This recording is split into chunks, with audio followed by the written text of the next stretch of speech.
You know what time it is. It's Gainline. It's Gainline time. Well, thanks to Aotearoa, rugby's back. But I think in those games, all we saw was a terror black. And we can say this too because the Gainline's back and now communing with the Rugby Collective. So now we're going to be doing highlights, not just podcasting anymore, exciting stuff. Some more videos, that's why I moved to Zoom today. And we have somehow managed, maybe through blackmail or something, to get the head coach of the FNB, Ikey Tigers, with us today, Tom Dawson. Somehow, how are things? Yeah, good, Ramona. Thanks very much for having me. It's lovely to see what you're doing, and I look forward to our chat today. Oh, yeah, thanks. Perfect. So everyone who tuned in to watch, I'm just going to speak a little bit about who we're talking to today, So, Tom, I think going to talk about you a little bit and say, because you've worked everywhere. You've worked with commercial businesses, done public speaking. You run your own podcast, and called The Leading Conversation. You've worked with the Melbourne Rebels, the Stormers, SA Rugby, the Sharks, Western Province, Ajax Cape Town, Stellenbosch University Sports, UCT Under-20, Varsity Cup team now with the first team. And I've even seen you once come to Western Cape Islanders touch rugby. But now I think you're spending a lot of time, with the Varsity Cup team. That's where your main focus is. So your CV is hella diverse. So I think just to ask generally, was this sort of planned, or do you ever look at one of these jobs that you got and say I don't even know how I ended up with Ajax Cape Town, Yeah, look, I've been lucky, buddy. I think the nature of the work that I've done is it's not like I'm a permanent employee with all of those teams. So, in the world of leadership development, mental coaching, for whatever you want to call it, the work that I've done, you can often go and work with a specific team or people for a short period of time or for a season or for a campaign. And that's what's allowed me to work across different sports and, even overseas, which was great. Last year, I got my first opportunity in both India and in Melbourne. So I've been quite lucky to do that. I sort of got a few breaks at the start of my career, which has helped me. In terms of, was this part of the plan? Sure.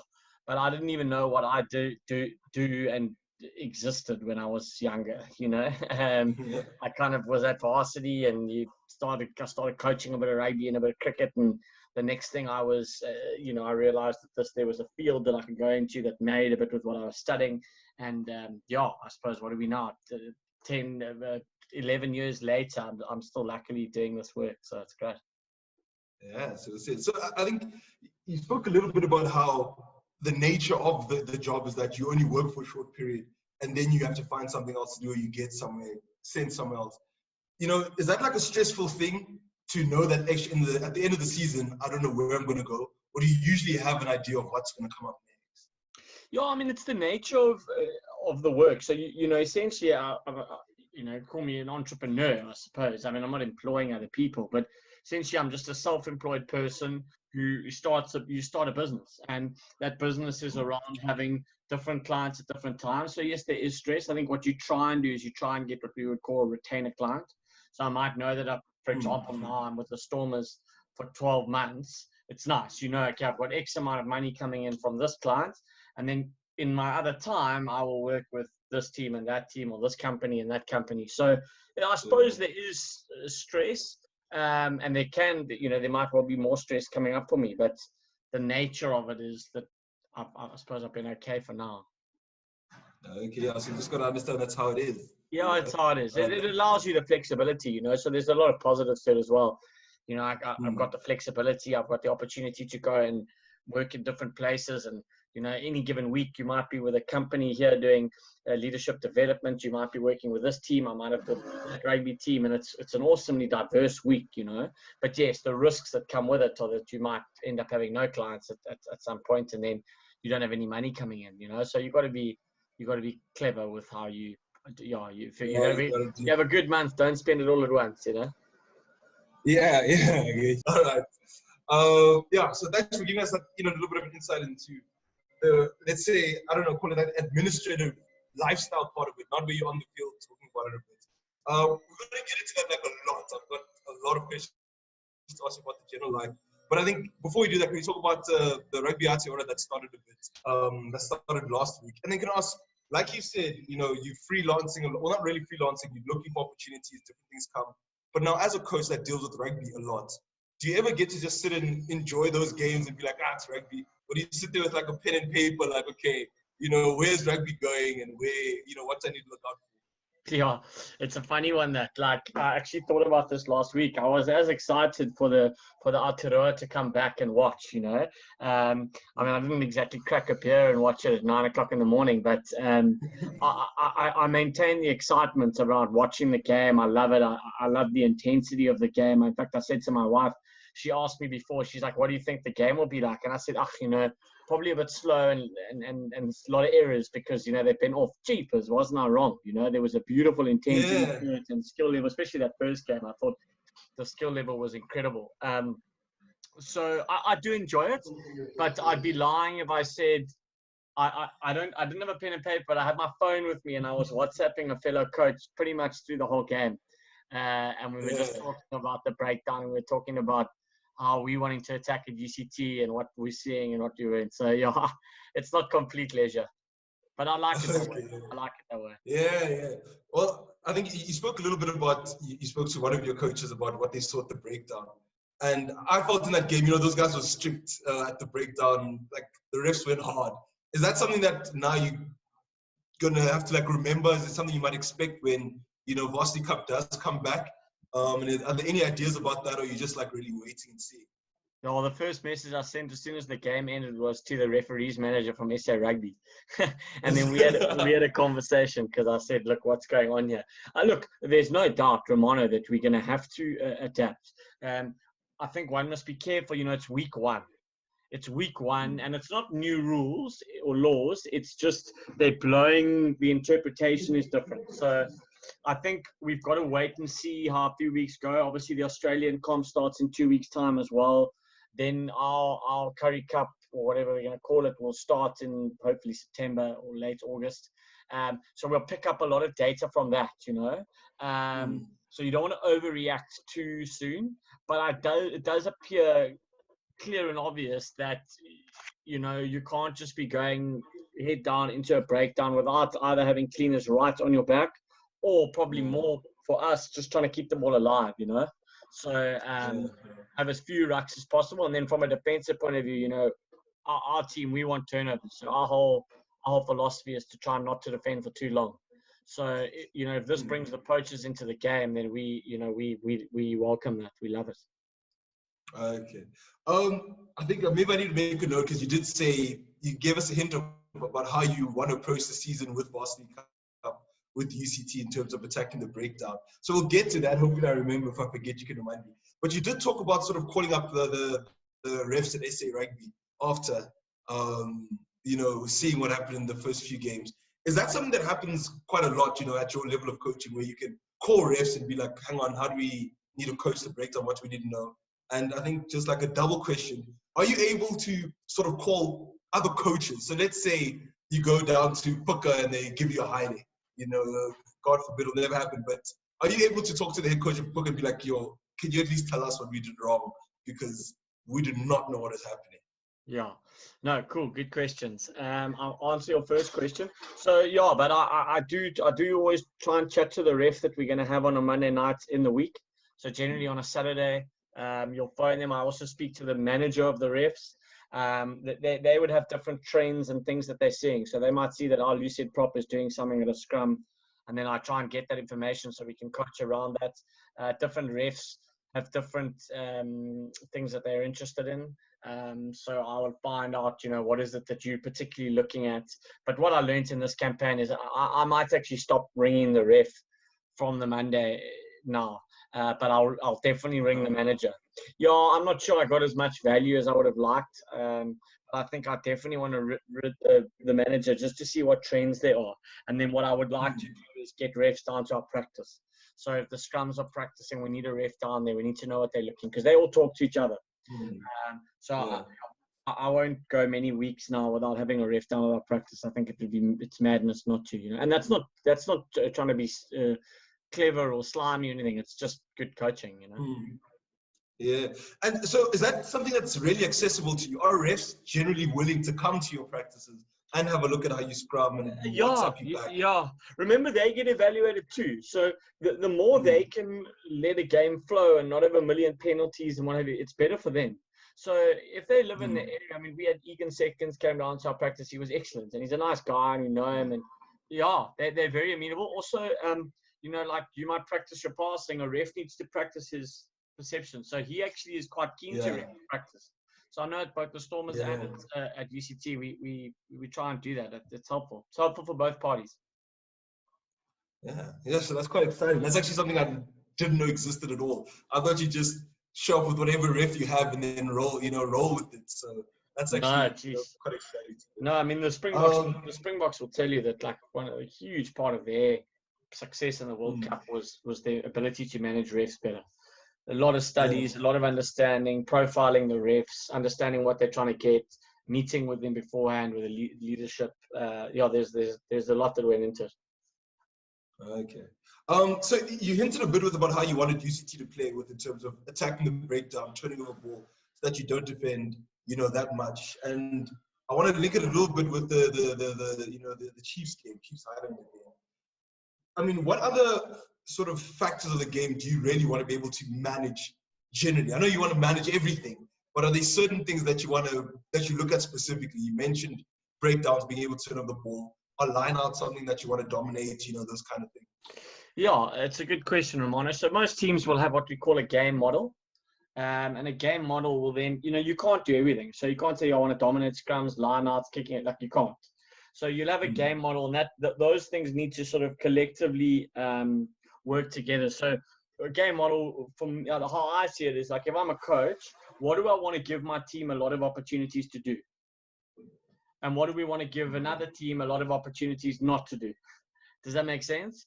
So we might Yes, say, yeah. our game model relies around speed of play, as an example. So then we'd be looking at how can we get in and out? How can we get tempo in our lineouts? We don't want to waste a lot of time at scrum time, so we might be working on our channel one ball. We'll be looking at a lot of evasion stuff in our skills so that the ball's kept alive. We're not just slowing the game down. So that might be an example. So I think you'd have a game model, and then like, okay, so how are you going to manage the game with your kicking, your restarts, your kicking stuff, your kicking plays, and your kicking strategy, and then how might we manage the game from set piece to set piece? So that's really our game model. So we had a game model last year, which we want to evolve a little bit at Varsity. I think it was a bit. We had some really good ideas, but it was just still not quite as organized as we would have liked it to be. But we were first year as a group, as a management group, and you're working things out, and we'll adapt a little bit going forward. So we'll know what we want to do more of and less of. Yeah. So I want to touch on that point a bit more. And I know we're supposed to be talking Chiefs Highlanders, but you say some interesting stuff. Generally, you say you have your game model and there's certain things you want to, give your players opportunities to do, and like how you want to kick, which areas you want to kick, those kind of things. But now a lot of teams have sort of what you call their culture. I know on the backs of the UCT jerseys, running rugby since 1880, whatever it is. How much influence do you have sort of as a coach coming in? Because you're new this year, well, you've been around. But how much influence do you have in terms of the culture where you say you want to kick a certain way in a certain number of times, but the club culture is running rugby, all day, every day? How do you sort of manage those situations? It's just like managing a business. Yeah, it's a good question. Yes, you can influence the culture as a coach, and you have to influence the culture as a coach. And your cultures will begin to shift based on who the leader of that team is. It's a fact. You can go to Man United, which is Real Madrid. If it's coached by Mourinho, the culture will be slightly different to if it's coached by Zinedine Zidane. So it's not a case of why does UCT not have a culture? It does. I would say UCT has an identity. And there is a certain identity that a place has. So we know that I'm trying to think of a good example in rugby.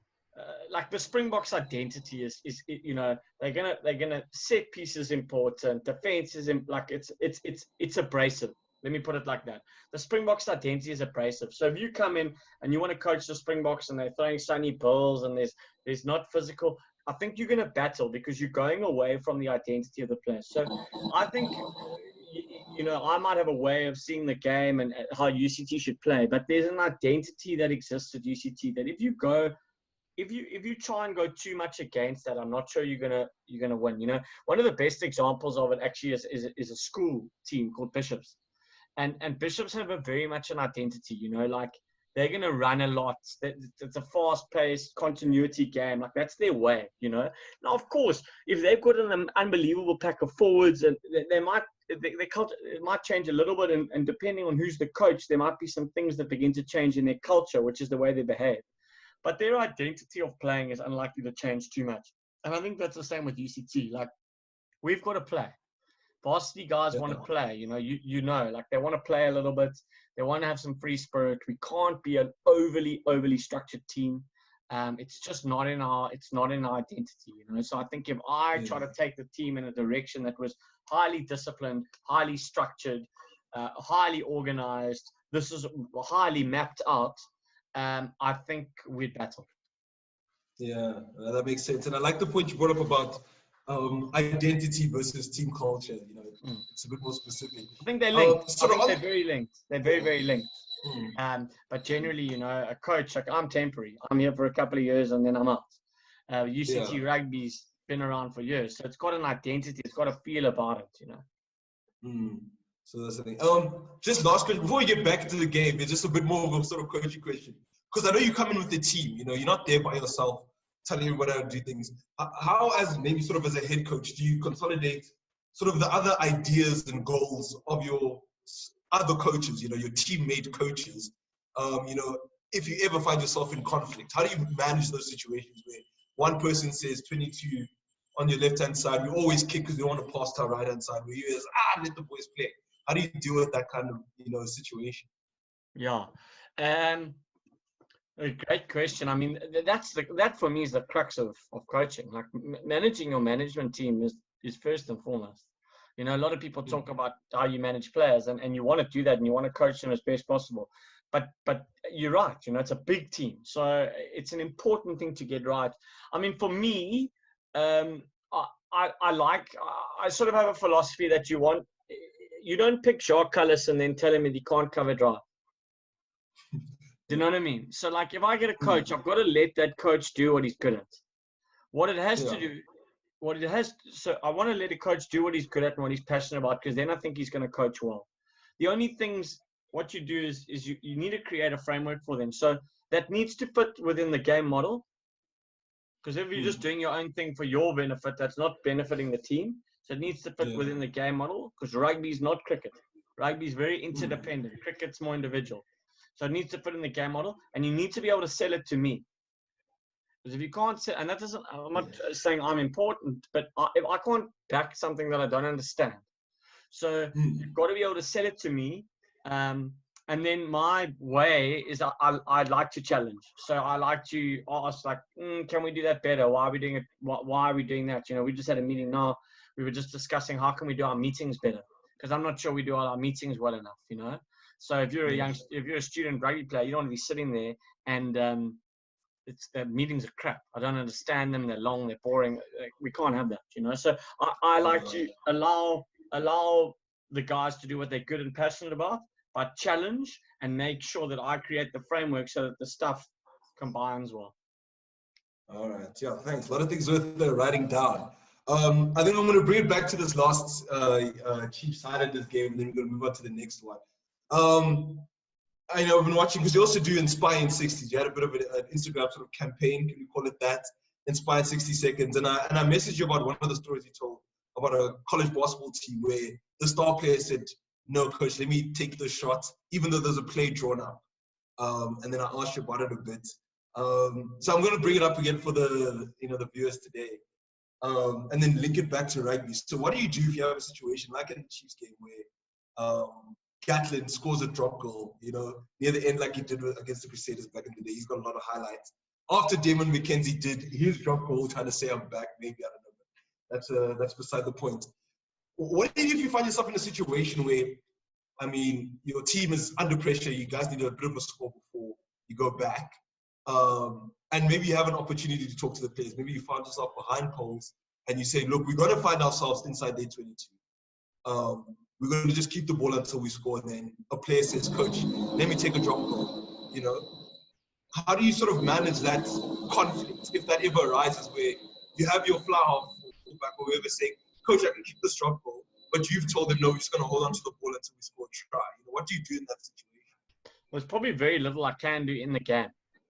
You know, you can get a message on by the medics and say, like, don't go for a drop goal. I would hope, Romana, that in your preparation you've gone through these kind of scenarios. So what might we do if we're 2 points behind and it's the last 2 minutes of the game? So I'd say that's the first thing. The second thing is I would want to know that Gatlin's practiced his drop goals. So if he's practiced his drop goals, you know what I mean? Like if he's practiced his drop goals and he's nailing them, then like I've got to back the guy in the moment to get it. You know, if he's never practiced a drop goal and he goes back and it's something that's not in our plan, we've never practiced it, we've never discussed it, and he does it, I'll probably be a bit unhappy because I think that's quite selfish. But if he's practiced it, he's planned, and we've spoken about it in the plan, then I'm happy to let him go. You know, I suppose that's my answer.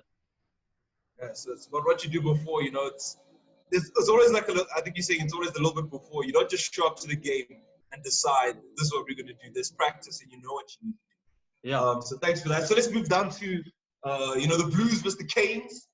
Blues on a low-key streak. You know, I know Corona happened. There's a long gap between rugby, but I think they've won like 4 in a row against like the Waratahs, the Bulls, obviously, the Stormers, and now Hurricanes. You know, all those things. And I just want to talk about sort of something I felt I saw during the game. So we know Dane Coles scored a nice try in the corner, as he always does, that highlight thing. And I think it was exciting to see, like, okay, this sort of tactic works. But then I also felt that the lineouts just weren't cooking throughout the whole game for the Hurricanes. Now, as a coach, is there a trade-off there? Like, let's say you have a player who's scoring tries, no questions asked. They're scoring tries, they're doing cool stuff. But let's say it's an inside center and generally the ball isn't getting past 12, you know, or defensively it's an outside center, people are coming through, they're putting the fullback under pressure, maybe someone's tackling in when you defend out. How do you deal with sort of maybe substitutions and sort of dealing with the fact that you have a player that's really good or a facet of the game that's really working one way, but it's costing in another sense, or someone who can really play nicely with ball in hand, but they just decided not to tackle that day? What do you do in those situations? You know? Oh, it's a tough one, isn't it? Because you've got to as a coach, you've got to put the best interests of the team first, not the individual. So, you know, the difficulty is if I sub you after 45 minutes, I might lose inverted commas you because now you think I don't back you and you lose your confidence and that might cost us down the line. But sometimes you've got to say, look, this guy's having a shocker of a game. I've got to pull him off because it's in the best interest of the team. And it's not nice, and we've all had to do it. But that's the hard nature of being a coach. You just have to be like that. What I would say, you've got to be a little bit careful. So you take the Dane Coles or the lineout, Canes lineout. Like a lineout is a function of a lot of moving parts. You know, it's like it's your lifter, it's your jumper, it's the call. So is it a good lift? Is it a good call? Is it the right? Is it a good jump and catch? Is it a good throw? So there's like a lot of components. You know, did the whole pace of the lineout, did we slow it down so much that it made life difficult for us? So there's a lot of components, and I think we've got to be so careful if a lineout's not functioning of just holding the hooker. Because you hold the hooker, but it might not have been the hooker's fault, you know? Maybe it's your calling lock. It's difficult with a hooker, but I think what is quite nice is if you do have a plan B. Okay, cool. This might be the third time we're talking about it, but you said most people can do the rugby things at a Varsity Cup level, the general play things. But you spoke about how they do it under particular circumstances when it's against Marties in the big game, you know, with someone very, you know, yeah, like under 120 kg players, you know, those kind of things. Yeah, so I think that's something important to note, I suppose. Were you going on with that, or is that your main point? Yeah, I don't know if I can add. I don't know if I can add to that. I mean, I think there's a number of factors that you look for in rugby, and character is definitely one of them. Skill level, ability to be cohesive with other people, massively important. You know. Yeah, it's all encompassing. All encompassing.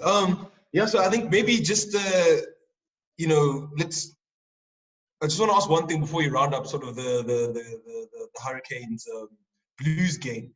You know, I want to ask, and I'm going back to sort of Dane Cole's, you know, scoring tries in the corner.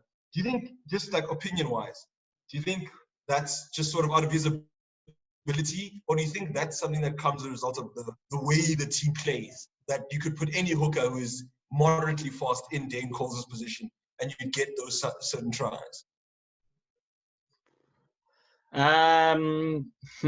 Probably a bit of both, you know. I mean, it was a good finish, wasn't it? Like, he's a skillful Yeah. guy. He's a multi-capped All Black, serious player. I don't know if you saw that hooker. I think it was the reserve hooker from.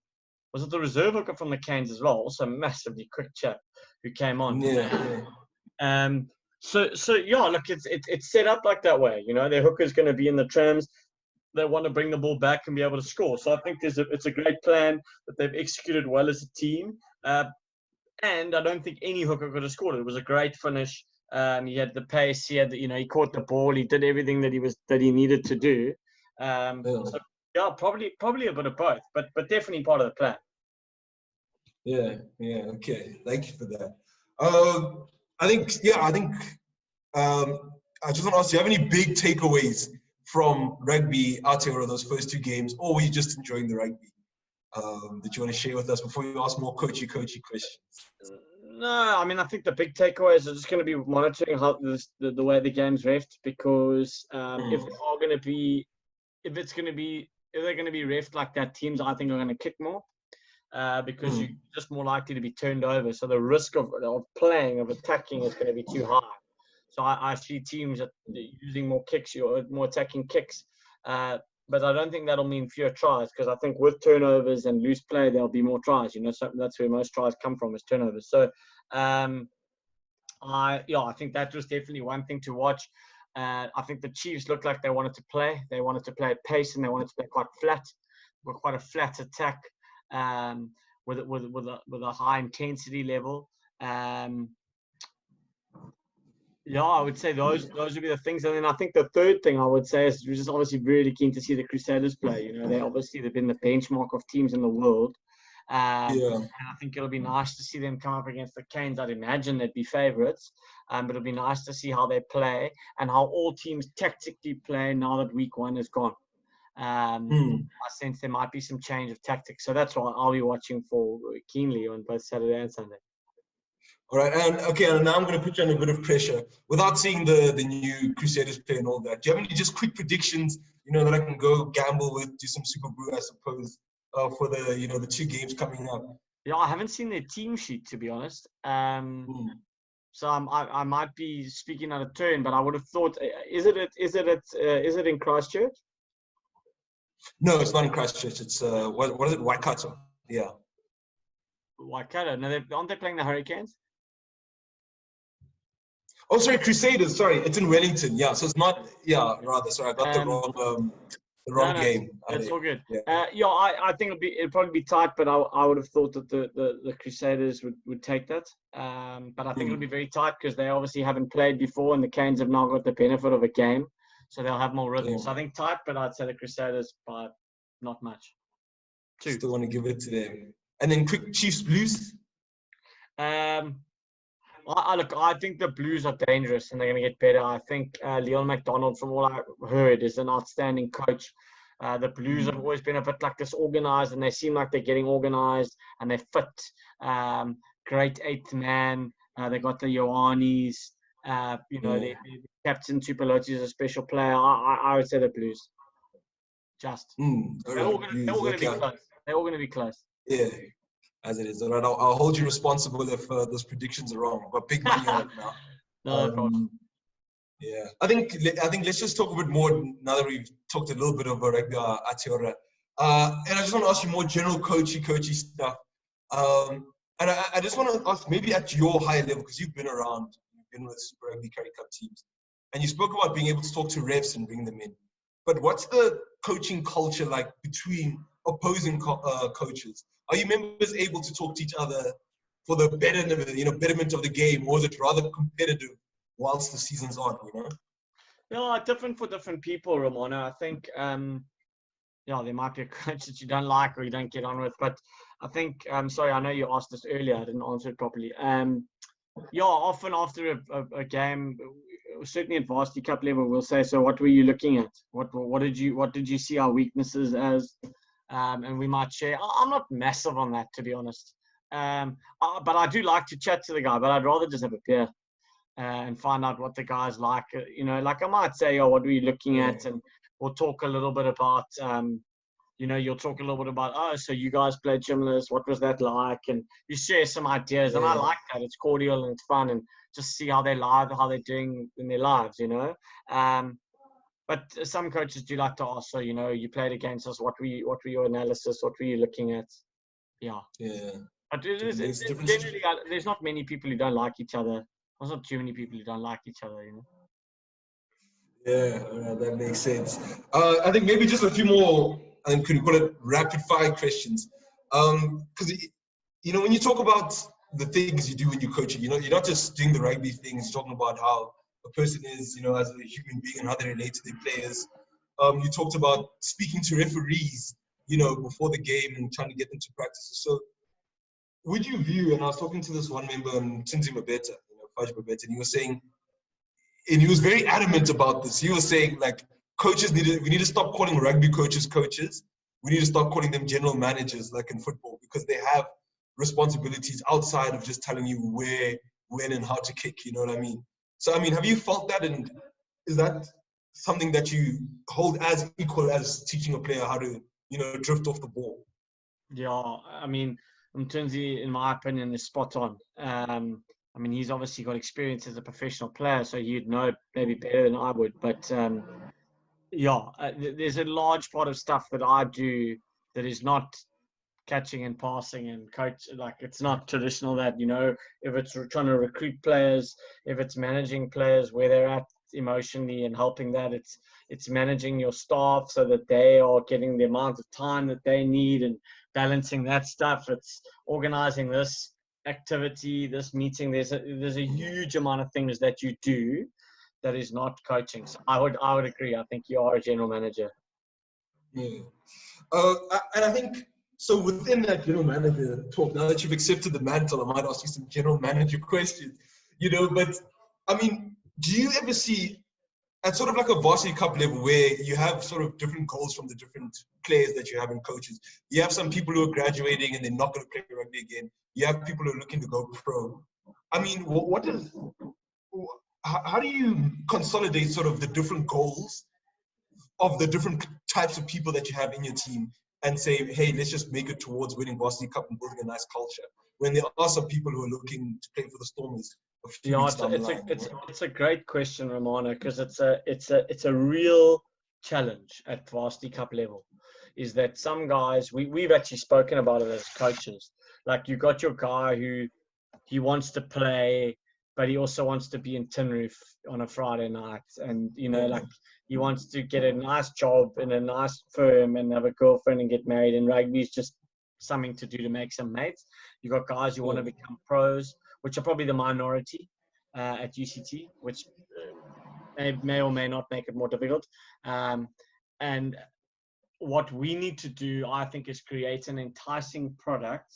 But every single guy wants to win. There's not a guy who doesn't want to win. I don't think you can play at Varsity Cup level if you don't want to win.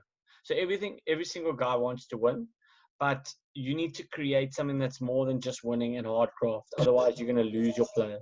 Otherwise, they're not going to necessarily work as hard for you as you want. Connected, secured. I'm just going to move on to my person.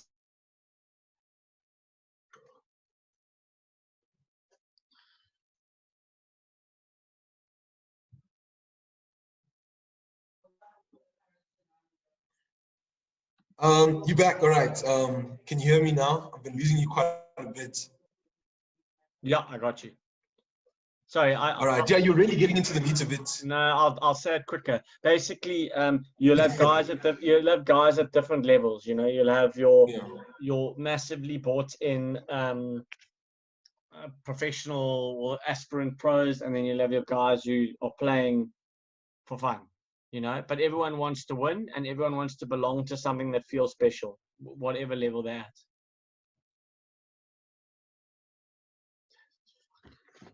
Insane.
Yeah, it's one of those days where the Wi-Fi is just not with you. All right, you're back.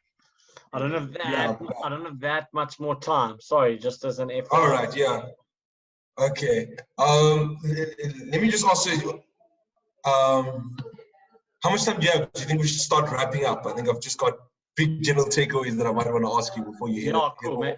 Maybe start to do a few takeaway questions if you don't mind. But sorry, I've got to get on. All right. Yeah, no problem, no problem. I think maybe now's a bit of time for some shameless self-promotion, because you do have your own podcast, the Leading Conversation. Other week you had Sia Kolisi on it, and you asked him about leadership, and he spoke about how people lead in different roles and aspects, you know, of the field. In your teams that you coach, how do you sort of want to distribute the leadership, or do you take each team's leadership style as it comes? Yeah, no, you've got to look at what you've got, the tools that you've got, but you also want to make sure that you don't do it all yourself. So your players, I think just creating some clarity with players around like where can they lead and how can they lead.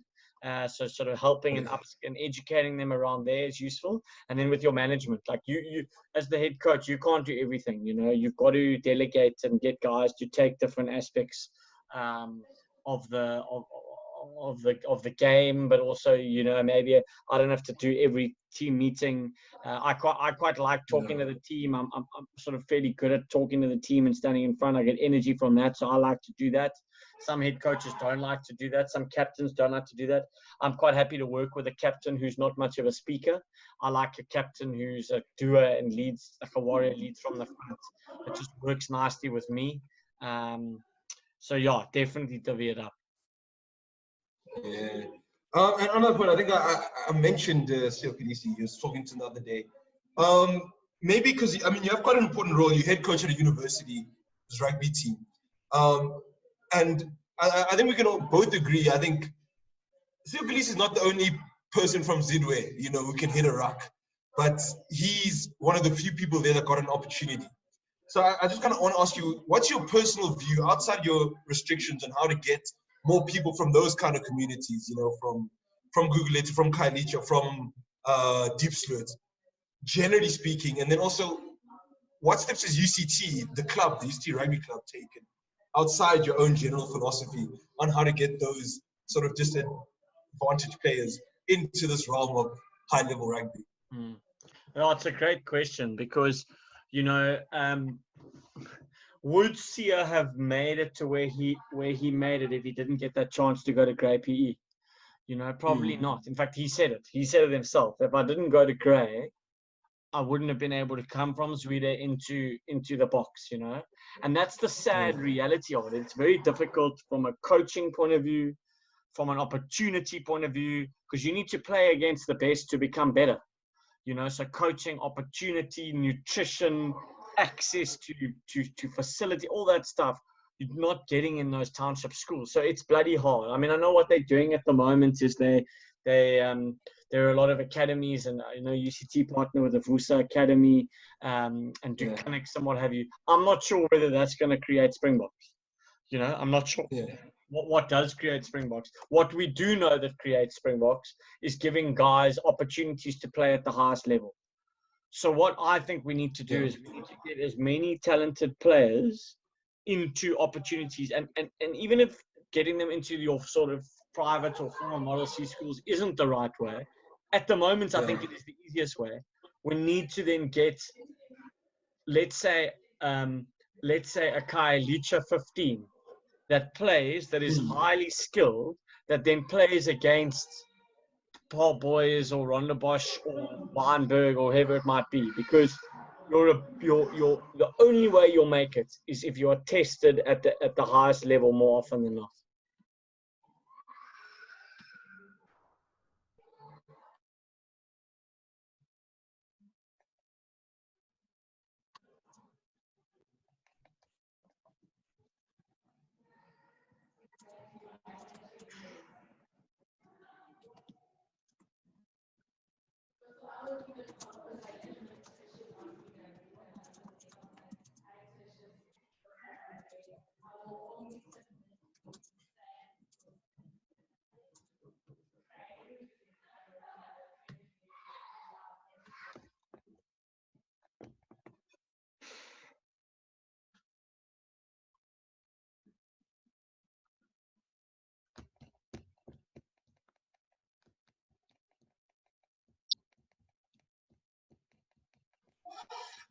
You're going to give us you're about to solve the problem of transformation in South African rugby before I cut off.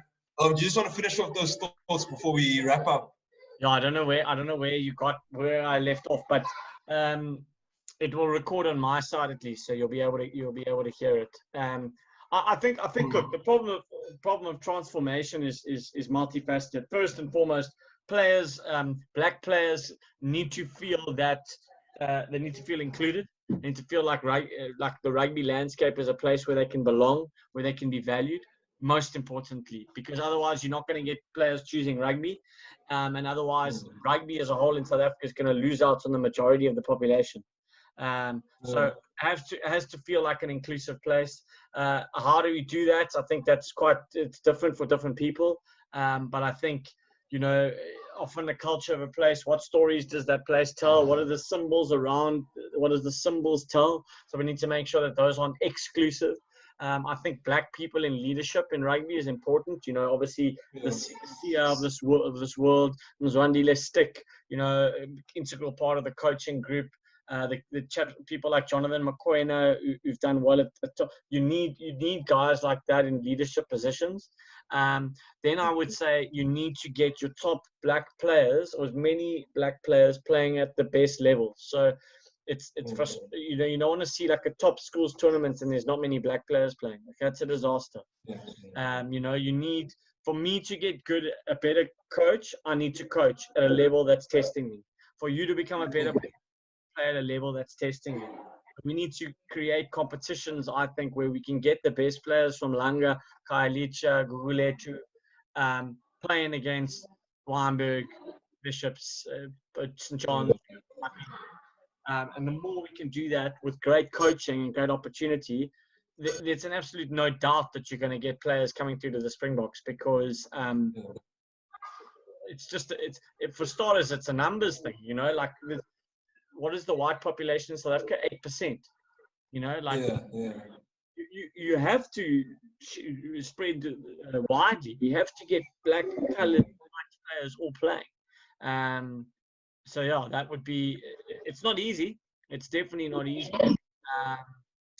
Yeah, and I've seen the barriers firsthand. But I must say, like the environments that I'm part of, Stormers and UCT, sure, they look and feel very different to what they did 8-9 years ago, which is awesome. You know, it's great to sit in a change room before a game and be listening to the Amakuijo songs, you know, and to you just see the different people and cultures coming through, which is actually quite a rich and exciting place to be part of.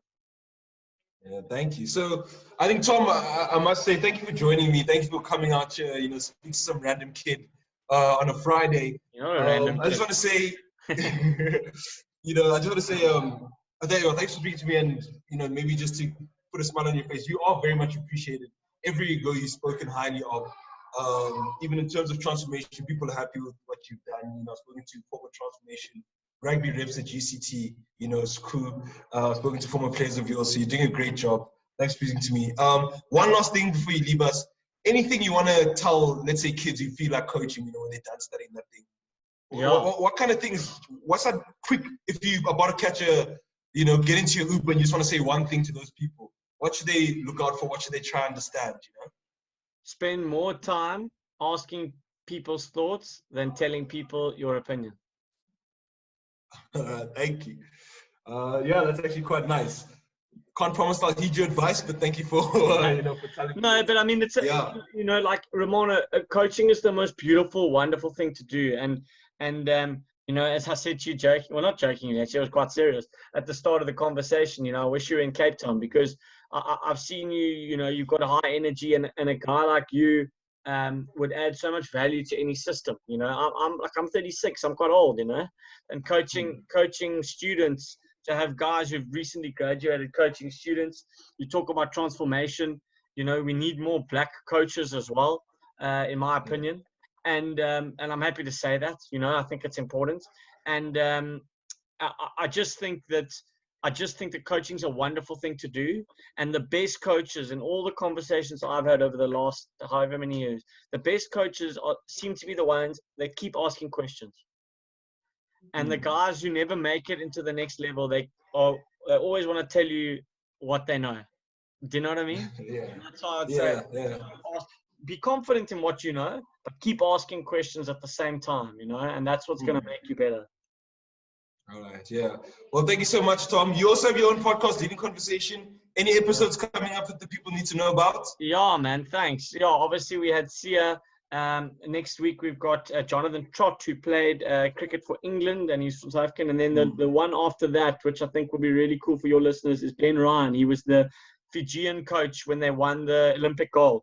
Absolutely fascinating conversation. So that'll be out the week after next. So yeah, thanks very much for allowing me to plug my podcast. All right, yeah, no problem. Thanks, Tom. All the best. You know, hopefully rugby can come back soon. And yeah, thank you for joining me. And thanks, bro. That's Gainline. Yeah, good luck and keep going, eh?